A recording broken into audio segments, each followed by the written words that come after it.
मैं आपको आज एक ही कहानी सुनाता हूँ। उससे पहले लाइक, शेयर और सब्सक्राइब कीजिए। तो चले। लीला अस्पताल के बिस्तर के पास बैठी थी, अपने पिता का कमज़ोर हाथ अपने हाथों में थामे हुए। मशीनों की बीप आवाज़ें कमरे की खामोशी में गूंज रही थीं, जैसे समय धीरे धीरे फिसल रहा हो। उसने उनके चेहरे को देखा, जो उम्र की रेखाओं से भरा था, लेकिन अब भी उस व्यक्ति की झलक दिखा रहा था जिसने उसे कंधों पर उठाकर मेरी बहादुर बेटी कहा था। पापा, याद है? उसने धीरे से कहा। उसकी आवाज़ कांप रही थी।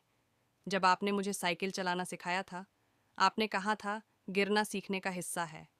उनके होठों पर हल्की मुस्कान आई और उसकी आंखों में आंसू भर आए।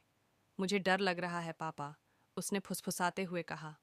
उनका हाथ हल्के से हिला, कमज़ोर लेकिन मजबूत। तुम अब भी मेरी बहादुर बेटी हो, उन्होंने धीरे से कहा। जैसे ही उनकी आंखें बंद हुईं, कमरे में एक शांति छा गई।